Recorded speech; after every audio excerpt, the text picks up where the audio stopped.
ആരോഗ്യമേഖലയിൽ കൈവരിച്ച നേട്ടം, പ്രൈമറി ഹെൽത്ത് സെൻ്ററുകളെല്ലാം കുടുംബാരോഗ്യ കേന്ദ്രങ്ങളായി മാറിക്കഴിഞ്ഞു. വിദ്യാഭ്യാസ മേഖലയിലും ഒട്ടനവധി നേട്ടങ്ങൾ കൈവരിച്ചു. ഇങ്ങനെ കേരളത്തിൻ്റെ പൊതുവികസന പ്രവർത്തനങ്ങളോടൊപ്പം നിലമ്പൂരിനും വിജയം കൈവരിക്കാൻ കഴിഞ്ഞിട്ടുണ്ട്. ഭാവിയിലും ഈ വികസന സാധ്യതകൾ മുന്നോട്ട് കൊണ്ടുപോകുന്നതിനും ജനങ്ങളുടെ ക്ഷേമം ഉറപ്പുവരുത്തുന്നതിനും ഇടതുപക്ഷ ജനാധിപത്യ മുന്നണി ഗവൺമെൻറ് അധികാരത്തിൽ തുടരണം എന്ന നിലപാടിൻ്റെ പ്രഖ്യാപനമാണ് ഈ തെരഞ്ഞെടുപ്പിൽ നിലമ്പൂർ അസംബ്ലി മണ്ഡലത്തിൽ ഉണ്ടാകാൻ പോകുന്നത്. ഇടതുപക്ഷ ജനാധിപത്യ മുന്നണി രാഷ്ട്രീയം പറയുന്നില്ല എന്ന അടിസ്ഥാനരഹിതമായ ഒരു ആക്ഷേപം UDF കേന്ദ്രങ്ങളിൽ നിന്നും കോൺഗ്രസ് നേതാക്കളിൽ നിന്നും ഉയർന്നു വരികയുണ്ടായി.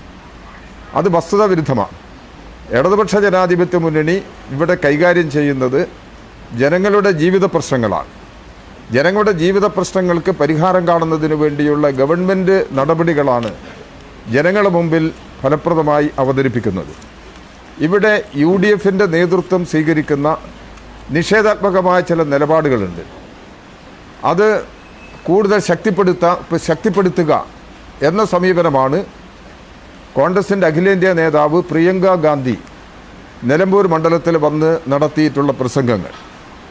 നിലമ്പൂരിലെ കോൺഗ്രസിൻ്റെ നേതൃത്വം, അല്ലെങ്കിൽ ഇവിടുത്തെ കേരളത്തിലെ UDFൻ്റെ നേതൃത്വം, പ്രത്യേകിച്ച് കോൺഗ്രസിൻ്റെ നേതൃത്വം പ്രിയങ്ക ഗാന്ധിയെ കൊണ്ട് പറയിപ്പിച്ച ചില കാര്യങ്ങളുണ്ട്. അത് വസ്തുതയ്ക്ക് നിരക്കുന്നതല്ല.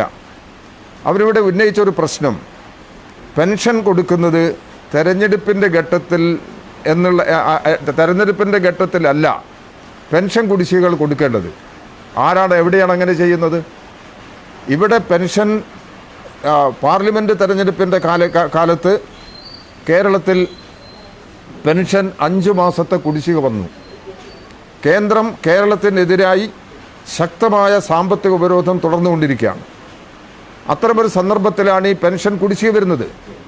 അതിനെ അതിജീവിക്കാൻ കേരളത്തിൻ്റെ കഴിവുപയോഗിച്ച് വരുമാനം വർദ്ധിപ്പിച്ച് അതിജീവിക്കുന്നതിനുള്ള എല്ലാ നടപടികളുമായി മുന്നോട്ട് പോവുകയാണ്. അതാണ് കേരളത്തിൻ്റെ അനുഭവങ്ങൾ.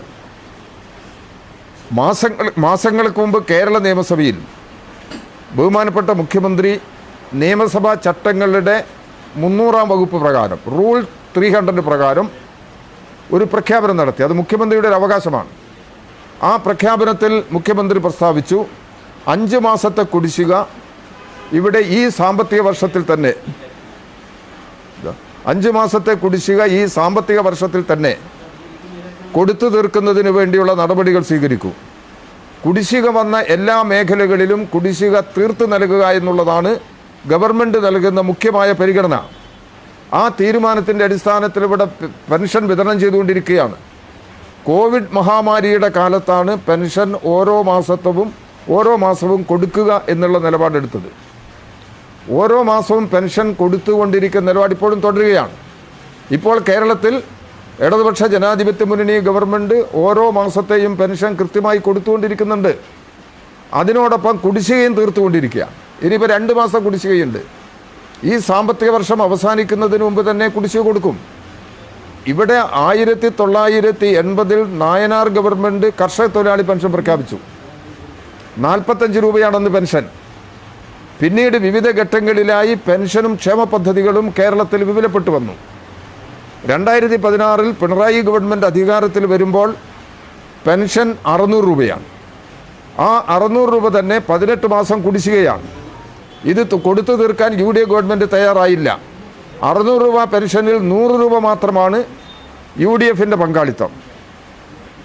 ഇടതുപക്ഷ ജനാധിപത്യ മുന്നണി ഗവൺമെൻറ്റിൻ്റെ 9 വർഷക്കാലത്തിനിടയിൽ 1000 രൂപ വിവിധ ഘട്ടങ്ങളിലായി വർദ്ധിപ്പിച്ചു. ഇതാണ് യാഥാർത്ഥ്യം.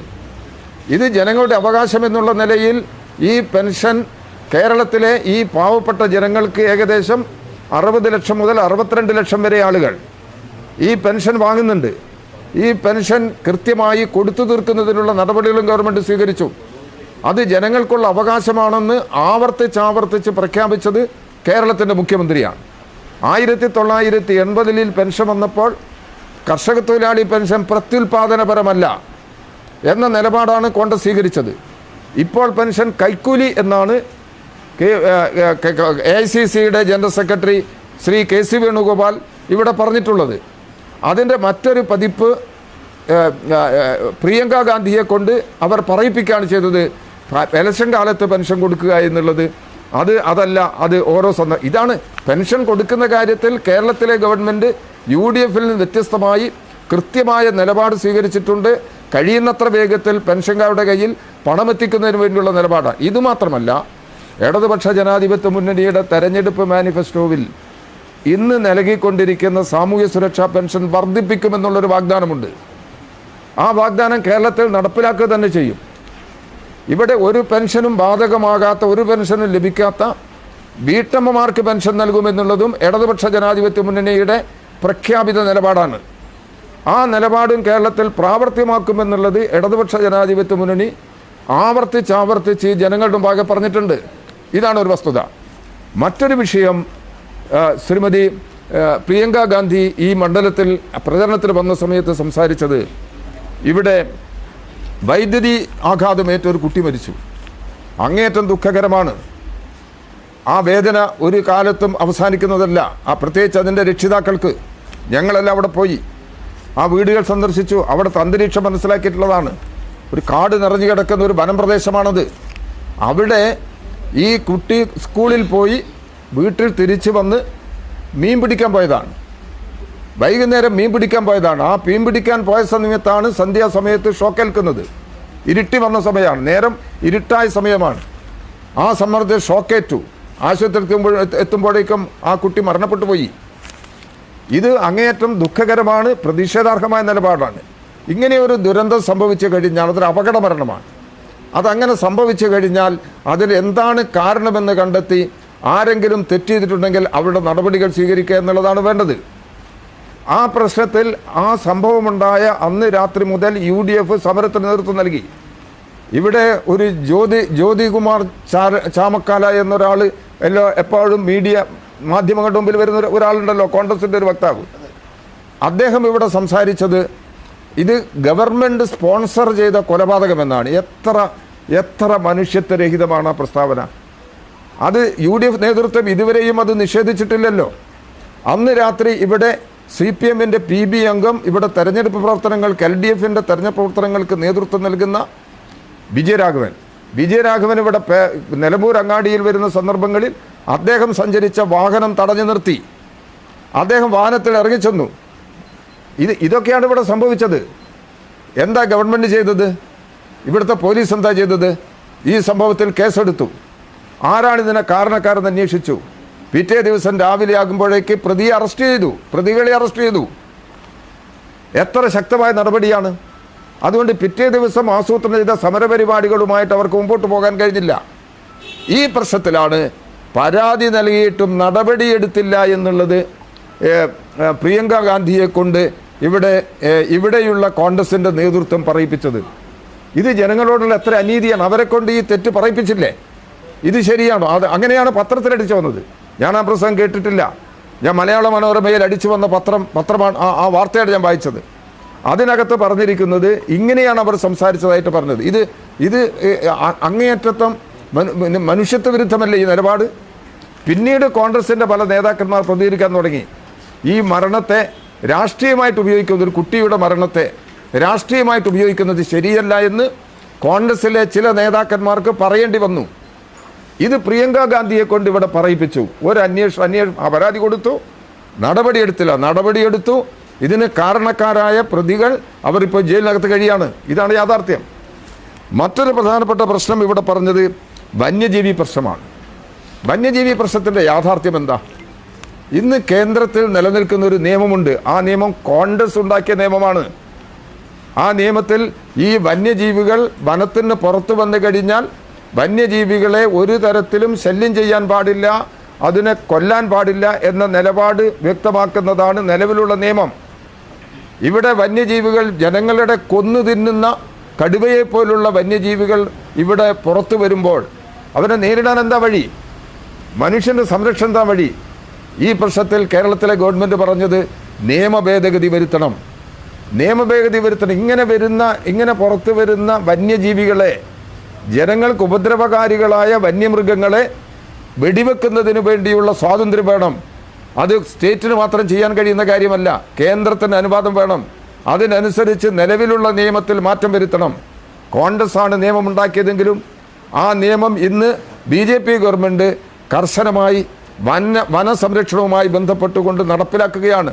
വന്യജീവി സംരക്ഷണമുണ്ട്, അതേ സംരക്ഷണം മനുഷ്യന് കൊടുക്കണം. മനുഷ്യന് ആ സംരക്ഷണം കൊടുക്കുന്ന ഒരു നിയമമല്ല ഇത്. ആ നിയമത്തിൽ ഭേദഗതി വരുത്തണം എന്നുള്ളതാണ് ഇടതുപക്ഷ ജനാധിപത്യ മുന്നണി ഗവൺമെൻറ്റിൻ്റെ നിലപാട്. കേന്ദ്രത്തിന് മുമ്പാകെ ആവശ്യം ഉന്നയിച്ചിട്ടുണ്ട്.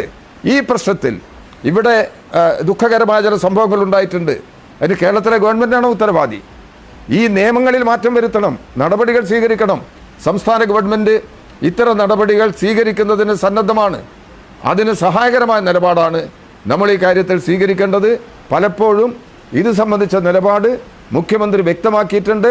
ആ നിലപാടെല്ലാം വിസ്മരിച്ചുകൊണ്ടാണ് ഇപ്പോൾ ഈ വന്യജീവി പ്രശ്നത്തിൽ ശ്രീമതി പ്രിയങ്ക ഗാന്ധിയെ കൊണ്ട് അവർ സംസാരിപ്പിച്ചത് എന്നുള്ളതാണ് ഒരു പ്രശ്നം. മറ്റൊരു പ്രധാനപ്പെട്ട പ്രശ്നം അവർ ഉന്നയിച്ചത് ആശാവർക്കർമാരുടെ പ്രശ്നമാണ്. എന്താ അതിൻ്റെ യാഥാർത്ഥ്യം? ഇപ്പോൾ ഈ സമരരംഗത്തുള്ളവരോടൊപ്പം എത്ര ആശമാരുണ്ട്? ഇവിടെ യഥാർത്ഥ ആശാവർക്കർമാർ, കേരളത്തിൽ ആശാവർക്കർമാരായി ജോലി ചെയ്യുന്ന ഈ നിലമ്പൂർ മണ്ഡലത്തിലും ജോലി ചെയ്യുന്നവർ അവരുടെ അനുഭവങ്ങൾ വിശദീകരിച്ചു. അവരുടെ അനുഭവങ്ങൾ വിശദീകരിച്ചത് അവരുടെ പ്രശ്നങ്ങൾക്ക് മറ്റൊരു കാലത്തുമില്ലാത്ത സംരക്ഷണം ഇടതുപക്ഷ ജനാധിപത്യ മുന്നണി ഗവൺമെൻറ്റിൻ്റെ കാലത്ത് ഉണ്ടായിട്ടുണ്ട്. കേന്ദ്രത്തിൽ സമ്മർദ്ദം ചെലുത്തി ഇവരുടെ ഇൻസെൻറ്റീവ് വർദ്ധിപ്പിക്കുന്നതിന് സംസ്ഥാന സർക്കാർ മുൻകൈയെടുക്കാൻ തയ്യാറാണെന്നും അതുമായി അവർ സഹകരിക്കണമെന്ന് ആവശ്യപ്പെട്ടപ്പോൾ അവർ സഹകരിക്കുന്നില്ലെന്ന് മാത്രമല്ല, അവർ സംസ്ഥാന ഗവൺമെൻറ്റിനെതിരായിട്ടുള്ള സമരവുമായി മുന്നോട്ട് പോകാനാണ് തയ്യാറായത്. ഈ നിലപാടിനാണോ പ്രിയങ്ക ഗാന്ധി പിന്തുണ കൊടുക്കുന്നത്? അതോ ഇവിടുത്തെ ആശമാരുടെ പ്രശ്നങ്ങൾക്ക് പരിഹരിക്കാൻ കേന്ദ്രത്തിൽ സമ്മർദ്ദം ചെലുത്തി അവിടെ ഇൻസെൻറ്റീവ് വർദ്ധിപ്പിച്ച് അവർക്ക് സഹായകരമായ നിലപാട് സ്വീകരിക്കുന്ന കേരള ഗവൺമെൻറ്റിനോടൊപ്പം നിൽക്കുകയാണോ വേണ്ടത്? ഇതിൽ കേരളത്തിലെ ഗവൺമെൻറ് സ്വീകരിക്കുന്ന നിലപാടിനെ തെറ്റായി വ്യാഖ്യാനിച്ച് ജനങ്ങളെ തെറ്റിദ്ധരിപ്പിക്കുന്നതിന് വേണ്ടിയുള്ള പ്രശ്നമാണ് ഉയർത്തിയത്. ഇവിടെ ഗൗരവമായൊരു പ്രശ്നം ഞങ്ങൾ ഉയർത്തിയിരുന്നു. ഇവിടെ വർഗീയമായ ചേരിതിരിവിന് സഹായകരമായ നിലപാട് UDF സ്വീകരിക്കുന്നു. ഇവിടെ ജമാഅത്തെ ഇസ്ലാമിയും SDPIയും മതരാഷ്ട്രവാദം ഉയർത്തുന്നവരാണ്. RSS സംഘപരിവാർ ശക്തികൾ മതരാഷ്ട്രവാദം ഉയർത്തുന്നു. മതരാഷ്ട്രവാദം വർഗീയമായ നിലപാടിൻ്റെ ഭാഗമാണ്. SDPIയും ജമാഅത്തും ഉയർത്തുന്ന മതരാഷ്ട്രവാദത്തെയും കേരളം ശക്തമായിട്ട് എതിർക്കുകയാണ്. കേരളത്തിലെ ഇടതുപക്ഷ ജനാധിപത്യ മുന്നണിയും ഗവൺമെൻറ്റും ശക്തമായിട്ട് എതിർക്കുകയാണ്. ഇങ്ങനെയുള്ളൊരു സാഹചര്യത്തിൽ മതരാഷ്ട്രവാദം ഉയർത്തുന്ന വർഗീയ നിലപാടെടുക്കുന്ന ജമാഅത്ത് ഇവിടെ UDFൻ്റെ ഭാഗമാണ്. ഈ പ്രശ്നത്തിൽ ജമാഅത്തിനെ ഇതിനകത്ത് പാർട്ട്ണറാക്കുന്ന നിലപാടിൽ എന്താണ് കോൺഗ്രസിൻ്റെ സമീപനം എന്ന് വിശദീകരിക്കേണ്ടതല്ലേ? മുഖ്യമന്ത്രി ആവശ്യപ്പെട്ടു ഇതിലൊരു വിശദീകരണം നൽകണം. കോൺഗ്രസിൻ്റെ അഖിലേന്ത്യാ നേതൃത്വം വിശദീകരണം നൽകിയോ? എല്ലാറ്റിനും പ്രതികരിക്കുന്ന കോൺഗ്രസിൻ്റെ AICCയുടെ ജനറൽ സെക്രട്ടറി, സംഘടനാ കാര്യങ്ങൾ കൈകാര്യം ചെയ്യുന്ന ജനറൽ സെക്രട്ടറി KC വേണുഗോപാൽ, അദ്ദേഹം ഇതിനെക്കുറിച്ച് എന്തെങ്കിലും നിലപാട് പറഞ്ഞിട്ടുണ്ടോ? അദ്ദേഹം നിലപാട് പറഞ്ഞിട്ടില്ല. ഇവിടെ പ്രിയങ്ക ഗാന്ധി വന്നപ്പോഴെങ്കിലും കോൺഗ്രസിൻ്റെ ഈ കാര്യത്തിൽ ജമാഅത്തെ ഇസ്ലാമിയോടുള്ള നിലപാട് എന്ത് എന്നുള്ളത് അവർ വിശദീകരിക്കുമെന്നാണ് പ്രതീക്ഷിച്ചത്. അവർ വിശദീകരിച്ചില്ലല്ലോ. അപ്പോൾ ഈ കാര്യത്തിൽ കോൺഗ്രസിൻ്റെ നിലപാടെന്താ? ഇവിടെ പ്രതിപക്ഷ നേതാവ് പറയുന്നത് മുമ്പ് മതരാഷ്ട്രവാദമുണ്ട്, ഇപ്പോൾ ജമാഅത്ത് മതരാഷ്ട്രവാദം ഉയർത്തുന്നില്ല എന്നുള്ളതാണ്. മൗദൂദിയുടെ സിദ്ധാന്തമാണ് അവർ മുറുകെ പിടിക്കുന്നത്. ആ മൗദൂദി സിദ്ധാന്തത്തെ ജമാഅത്ത് തള്ളിപ്പറഞ്ഞിട്ടില്ല. മൗദൂദിയുടെ സിദ്ധാന്തം എന്ന് പറയുന്നത് മതരാഷ്ട്രവാദമാണ്. ആ മതരാഷ്ട്രവാദം എന്നുള്ള നിലപാടിനെ ഇന്നേ വരെ ജമാഅത്ത് തള്ളിപ്പറഞ്ഞിട്ടില്ല. ഇവിടെ VD സതീശൻ വ്യാഖ്യാനിക്കുന്നത് ഇപ്പോൾ ജമാഅത്തുകാർ അങ്ങനെയൊരു നിലപാട് സ്വീകരിക്കുന്നില്ല എന്നുള്ളതാണ്. അങ്ങനെയൊരു നിലപാട് സ്വീകരിക്കുന്നില്ല എന്ന് പറയേണ്ടത് VD സതീശനല്ല. VD സതീശൻ കോൺഗ്രസിൻ്റെ നിലപാടാണ് പറയേണ്ടത്. ഈ ജമാഅത്തിൻ്റെ നിലപാട് പറയുന്നത് അതിൻ്റെ നേതൃത്വമാണ്. ആ നേതൃത്വം ഇതുവരെയും ഈ പ്രശ്നങ്ങളിൽ മറ്റെന്തെങ്കിലും വ്യത്യസ്തമായൊരു നിലപാട് സ്വീകരിച്ചില്ല. ഈ നിലപാട് അവർ തുടരുകയാണ്. കോൺഗ്രസ് ഈ വർഗീയ നിലപാടുമായി സഹകരിക്കുന്ന സമീപനം ഈ ഭാവി കേരളത്തിന് അങ്ങേയറ്റം ദോഷം ചെയ്യും. പാർലമെൻറ്റ് തെരഞ്ഞെടുപ്പിൽ, കഴിഞ്ഞ പാർലമെൻറ്റ് തെരഞ്ഞെടുപ്പിലും ഇവിടെ ഇതിനിടെ നടന്നിട്ടുള്ള ഉപതെരഞ്ഞെടുപ്പുകളിലും കോൺഗ്രസ് ഇതേ നിലപാട് സ്വീകരിച്ചിട്ടുണ്ട്. അതിൻ്റെ ഭാഗമാണ് പാലക്കാട് UDF ജയിച്ചപ്പോൾ അവിടെ അവരെ അഭിവാദ്യം ചെയ്തുകൊണ്ട് ആഹ്ലാദ പ്രകടനം നടത്താൻ ആദ്യം രംഗത്ത് വന്നത് SDPI ആണ്. അതിനെ തള്ളിപ്പറയാൻ കോൺഗ്രസോ അതിൻ്റെ നേതൃത്വമൊന്നും തയ്യാറായിട്ടില്ലല്ലോ.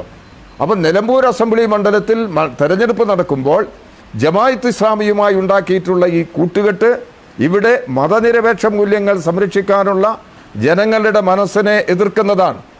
ഇവിടെ സഖാവ് കുഞ്ഞാലി വെടിയേറ്റ് മരിച്ചു. കുഞ്ഞാലി വെടിയേറ്റ് മരിച്ച എന്തിനാ?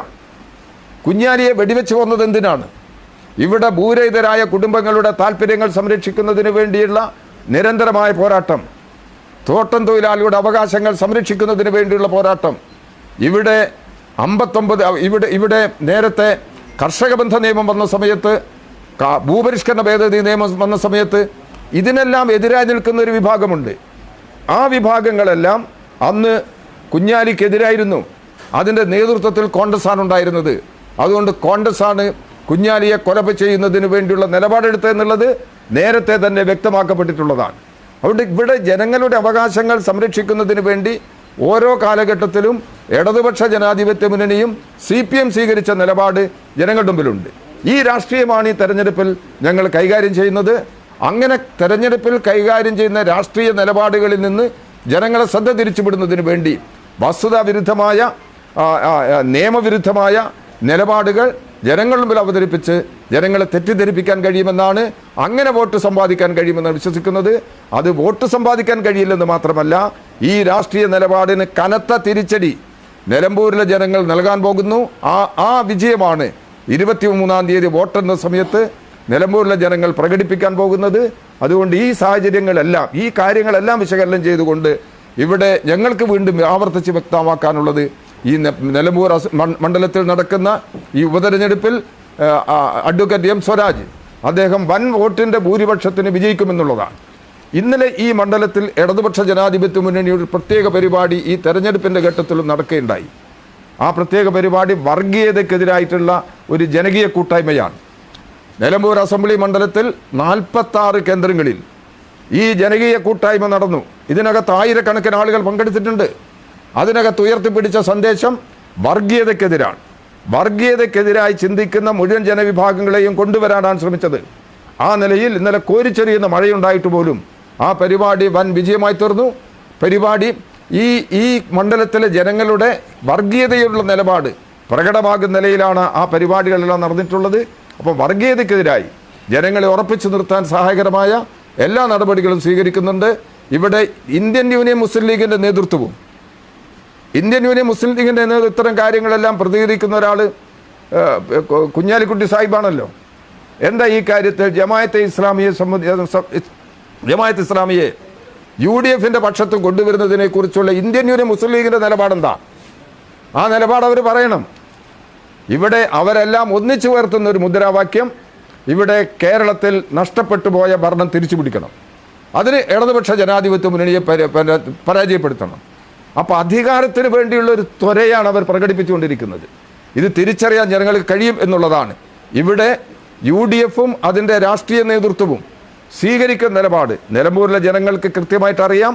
ആ അനുഭവങ്ങളുടെ അടിസ്ഥാനത്തിൽ നിലമ്പൂരിലെ ജനങ്ങൾ ഈ കാര്യത്തിൽ വ്യക്തമായ അഭിപ്രായം രേഖപ്പെടുത്തും എന്ന് തന്നെയാണ് പ്രതീക്ഷിക്കുന്നത്. ഈ സാഹചര്യത്തിൽ ഇടതുപക്ഷ ജനാധിപത്യത്തോട് വിജയം സുനിശ്ചിതമാണ് എന്നുള്ളതാണ് ഞങ്ങളിവിടെ വ്യക്തമാക്കുന്നത്.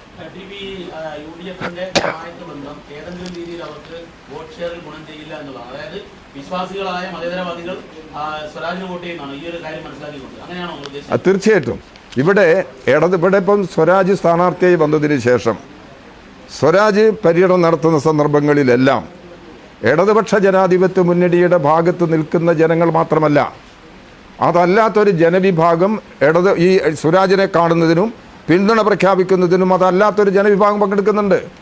ഈ വർഗീയതയുടെ പ്രശ്നത്തിൽ മതനിരപേക്ഷ നിലപാടിനോടൊപ്പം ഇടതുപക്ഷ ജനാധിപത്യ മുന്നണി അല്ലാത്ത ഒരു ജനവിഭാഗവും ഇടതുപക്ഷ ജനാധിപത്യ മുന്നണിക്ക് അനുകൂലമായി അണിനിരക്കും എന്ന് തന്നെയാണ് ഈ തെരഞ്ഞെടുപ്പിൻ്റെ പ്രവർത്തനാനുഭവങ്ങൾ തന്നെ പരിശോധിക്കുന്ന സമയത്ത് നമുക്ക് ബോധ്യപ്പെടുന്നത്. ഇക്കാര്യത്തിൽ ഇടതുപക്ഷ ജനാധിപത്യ മുന്നണിക്ക് ഉറച്ച ബോധ്യമുണ്ട്.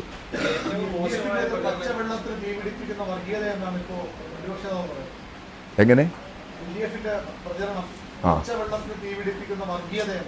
വർഗീയത എന്താ ഞാൻ പറഞ്ഞില്ല? എന്താ വർഗീയത അല്ല, പ്രതിപക്ഷ നേതാവ് വർഗീയത ആണ് പ്രചരിപ്പിക്കുന്നത്. ഞാനൊരു വർഗീയതയോട് പറയണ്ടേ? ഞാൻ ഇടതുപക്ഷ ജനാധിപത്യത്തിൻ്റെ കൺവീനറാണ്. ഇടതുപക്ഷ ജനാധിപത്യ മുന്നണിക്ക് വേണ്ടി ഞാൻ സംസാരിക്കുമ്പോൾ വർഗീയതയെ പ്രോത്സാഹിപ്പിക്കുന്ന എന്തെങ്കിലും ഒരു നിലപാട് ഞാൻ പറയണ്ടേ? ഞാൻ പറഞ്ഞിട്ടുണ്ട്. ഏതെങ്കിലും ഒരു സന്ദർഭത്തിൽ വർഗീയതയ്ക്ക് അനുകൂലമായി സംസാരിച്ചിട്ടുണ്ടോ? നിലപാടുകൾ എടുത്തിട്ടുണ്ടോ? എന്നാൽ കോൺഗ്രസ് അതിന് വ്യത്യസ്തമായ നിലപാട്. അതിൽ ഞാൻ ആരോപിക്കുന്ന പ്രശ്നം അതിൽ ജമായത്ത് ബന്ധം തന്നെയാണ്.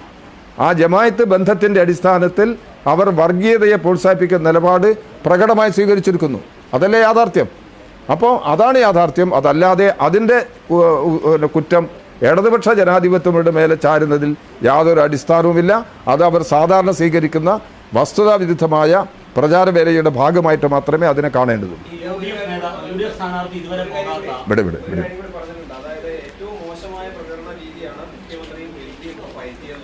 എന്താണത്? നിങ്ങളെല്ലാം കേട്ടിട്ടില്ലേ? എന്താണ് മുഖ്യമന്ത്രി ഇസ്രായേലിനെ സംബന്ധിച്ച് പറഞ്ഞ പ്രശ്നമാണോ? പാലസ്തീൻ ഇസ്രായേൽ വിഷയത്തിൽ മുഖ്യമന്ത്രി പ്രതികരിച്ചിട്ടുണ്ട്. അതിനെ അവർ തെറ്റായി വ്യാഖ്യാനിക്കുകയാണ്.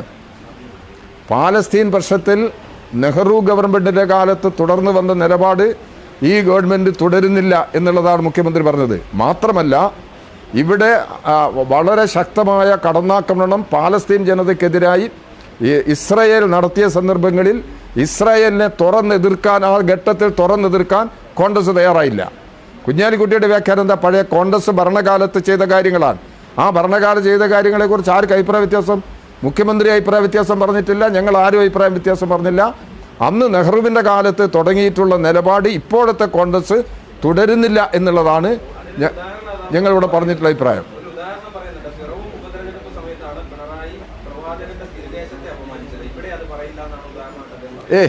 അതൊക്കെ വെറുതെ, ഇതൊക്കെ നിങ്ങൾക്ക് വെറുതെ അനാവശ്യമായ പ്രചരണം നടത്തുക എന്നല്ലാതെ അതിലൊക്കെ എന്താ അടിസ്ഥാനം?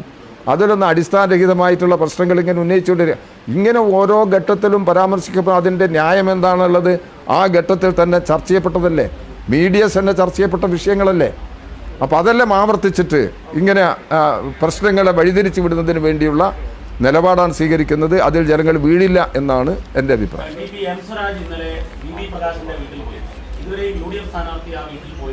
അപ്പോൾ അതിനൊരു വലിയ രാഷ്ട്രീയ പ്രാധാന്യമുണ്ടോ? അത് കോൺഗ്രസിൽ നിന്നുള്ള വോട്ട് യുഡിഎഫിന് വരുമെന്നുള്ളതാണോ? അതിൻ്റെ ഒരു മെസ്സേജ് എന്താണ്? അത് കോൺഗ്രസിൻ്റെ ഒരു സമീപനത്തിൻ്റെ പ്രശ്നമാണ്. ഞങ്ങളൊന്നും സാധാരണ നിലയിൽ അവരുടെ ഇന്നർ പാർട്ടി പ്രശ്നങ്ങളിലേക്കൊന്നും ഇടപെടാൻ ഞങ്ങൾ ശ്രമിച്ചിട്ടില്ല. സ്വരാജ് സ്ഥാനാർത്ഥി എന്നുള്ള നിലയിൽ എല്ലാവരെയും സമീപിക്കുന്നുണ്ട്, വോട്ട് അഭ്യർത്ഥിച്ച് എല്ലാവരെയും സമീപിക്കുന്നുണ്ട്. അങ്ങനെ എല്ലാവരെയും സമീപിച്ച കൂട്ടത്തിൽ പഴയ പ്രകാശൻ്റെ, കോൺഗ്രസ് നേതാവായിരുന്ന പ്രകാശൻ്റെ കുടുംബത്തെയും സന്ദർശിച്ചിട്ടുള്ളത് ശരിയാണ്. അത് സാധാരണയുള്ള സന്ദർശനത്തിൻ്റെ ഭാഗമായിട്ടാണ് ആ സന്ദർശനം ഉണ്ടായത്. പ്രകാശൻ്റെ കുടുംബത്തോട് കോൺഗ്രസ് അനീതി കാണിച്ചിട്ടുണ്ടെങ്കിൽ അതിൻ്റെ വേവലാതിയും പ്രയാസങ്ങളും അവർക്കുണ്ടാകും. അത് സ്വാഭാവികമാണ്. അതവർ സഹിക്കല്ലാണ്ട് വേറെ വഴിയൊന്നുമില്ല.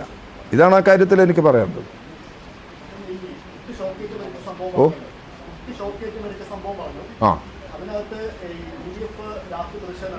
തൊട്ടടുത്ത ദിവസം അവിടെ വന്ന് മോദിക മാഷ് അടക്കം പറഞ്ഞത് രാഷ്ട്രീയ ഗൂഢാലോചനയുണ്ട്, കോൺഗ്രസ് ആണെന്ന രീതിയിലായിരുന്നു മോദിക മാഷിന്റെ രാഷ്ട്രീയവൽക്കരണത്തിൽ CPM-ന് പങ്കുണ്ടായി. അല്ലല്ലല്ല, ഗോവിന്ദ മാഷ് പറഞ്ഞ പ്രശ്നം അതല്ല. ഇങ്ങനെ ഈ പന്നിക്കണി സാധാരണ ഇങ്ങനെയാണോ വെക്കല്? പന്നിക്കണി, ഞാൻ മലയോരത്ത് കഴിഞ്ഞ ഒരാളാണ്.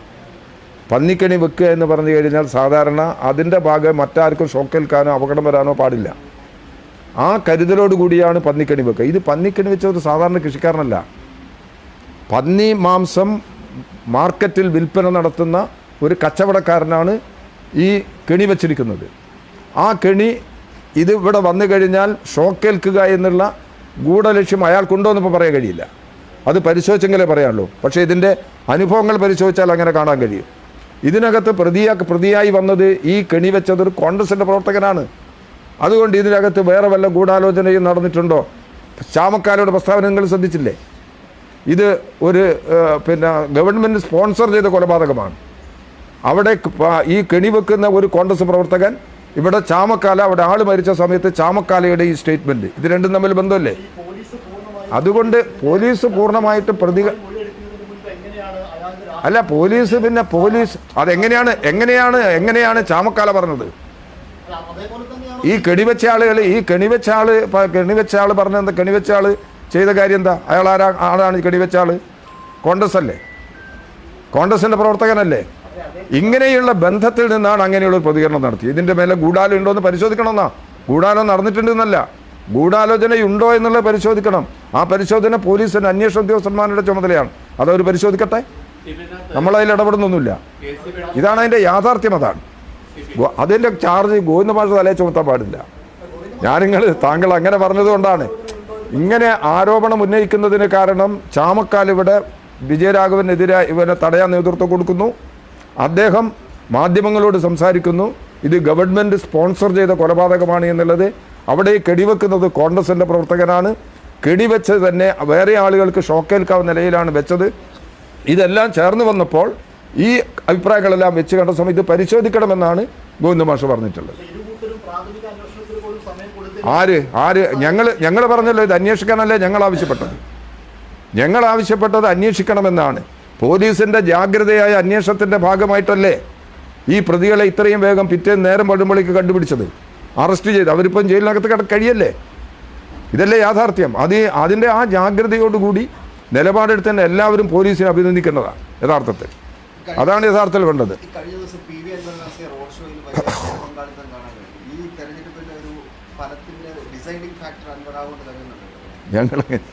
അൻവറിനെ കുറിച്ച് എന്തെങ്കിലും ഒരു പരാമർശത്തിന് ഞാനില്ല. അൻവറിൻ്റെ അധ്യായം അടഞ്ഞ അധ്യായമാണ് എന്നുള്ളത് ഞങ്ങൾ നേരത്തെ വ്യക്തമാക്കിയിട്ടുണ്ട്. അൻവറിൻ്റെ ഘടകം ഇവിടെ തെരഞ്ഞെടുപ്പിൻ്റെ ഫലത്തെ സ്വാധീനിക്കാൻ പോകുന്നില്ല. ഇടതുപക്ഷ ജനാധിപത്യ മുന്നണിയുടെ വിജയത്തെ ഒരു തരത്തിലും അത് സ്വാധീനിക്കുന്നില്ല.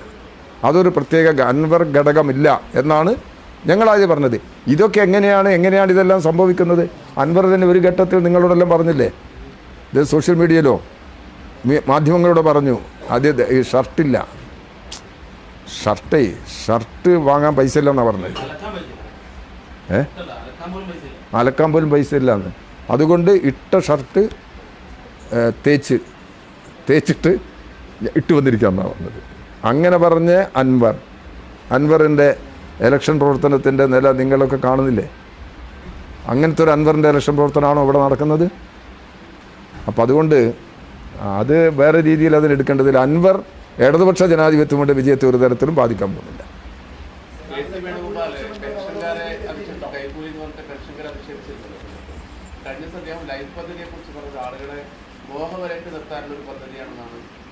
അതെ, അത് അദ്ദേഹം പോയി പറയേണ്ടത് അമരമ്പലം പഞ്ചായത്ത് പോയി പറയണം. അമരമ്പലം പഞ്ചായത്ത് നിലമ്പൂർ മണ്ഡലത്തിലാണല്ലോ. ആ പഞ്ചായത്തിൽ ഞാൻ ഇന്നലെ അമരമ്പലം പഞ്ചായത്തിൽ പോയിരുന്നു. അവിടെ ഒരു പരിപാടി പങ്കെടുത്തിരുന്നു ഞാൻ. അവിടെ ആളുകളൊക്കെ അന്വേഷിച്ചു. അവിടെ 1000 വീടാണ് ലൈഫ് പദ്ധതിയുടെ ഭാഗമായി കൊടുത്തത്. പക്ഷെ അപ്പോൾ കേരളത്തിൽ തന്നെ അത് നമ്പർ 1 ആയിരിക്കും എന്നാണ് തോന്നുന്നത്. 500 വീടുകൾ ഇവിടെ നിലമ്പൂർ മുനിസിപ്പാലിറ്റിക്കകത്ത് കൊടുത്തിട്ടുണ്ട്. എല്ലാ പഞ്ചായത്തുകളിലും ലൈഫ് പദ്ധതിയുടെ ഭാഗമായിട്ട് കൊടുത്തിട്ടുണ്ട്. ലൈഫ് പദ്ധതിയിൽ വീട് കിട്ടിയില്ല എന്നുള്ള പരാതി അമരമ്പലം പഞ്ചായത്തിൽ ഒരാൾക്കുമില്ല. അതാണ് യാഥാർത്ഥ്യം. ഇത് ഗവൺമെൻറ്റിൻ്റെ ഒരു പദ്ധതിയുടെ ഭാഗമായിട്ട് വന്നു ചേർന്നതല്ലേ. അത് കേരളത്തിൽ ഇപ്പോഴും തുടർന്നുകൊണ്ടിരിക്കല്ലേ. വീട് നിർമ്മാണം പൂർണ്ണമാക്കുന്നത് വരെയും അത് തുടരും. എല്ലാവർക്കും വീട് കിട്ടുന്നത് വരെ ഈ പദ്ധതി തുടരും. ഇത് ഗവൺമെൻറ് വ്യക്തമാക്കിയിട്ടുണ്ട്. അതുകൊണ്ട് എത്ര ആക്ഷേപം ഉന്നയിച്ചു കഴിഞ്ഞാലും ഈ വീട് കിട്ടിയ കുടുംബങ്ങളുണ്ട് ഈ കേരളത്തിൻ്റെ മുമ്പിൽ. അവരുടെ ജീവിതം ഏകദേശം 5 ലക്ഷത്തോളം ആവുകയാണത്. ഇനി ബാക്കിയുള്ള ആളുകൾക്കും വീട് കേരളത്തിൻ്റെ കുടുംബ വ്യവസ്ഥയാകെ മാറി.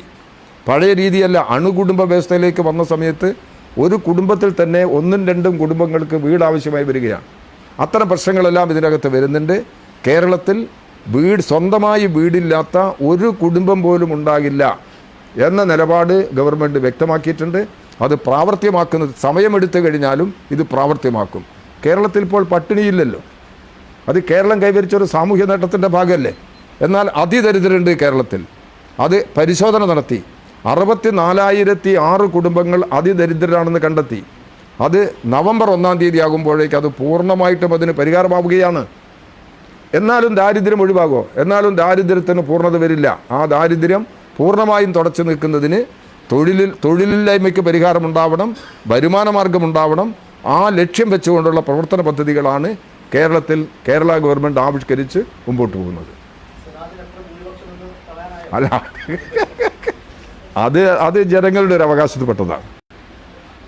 നമുക്കൊരു ഇതിൻ്റെ ഒരു ട്രെൻഡേ നമുക്ക് പറയാൻ സാധിക്കുള്ളൂ. ഇപ്പം ചിലരൊക്കെ 25,000 വോട്ട് പ്രഖ്യാപിച്ചിട്ടുണ്ട്.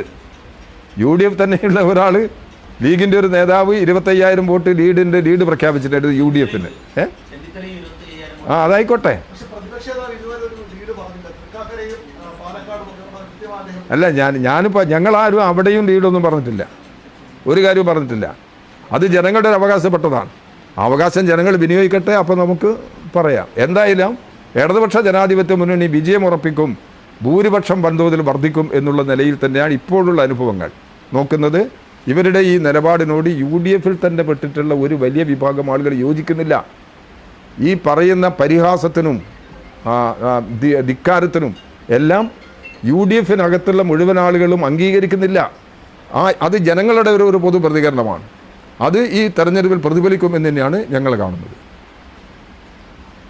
ഇനി എന്തെങ്കിലും ഉണ്ടോ?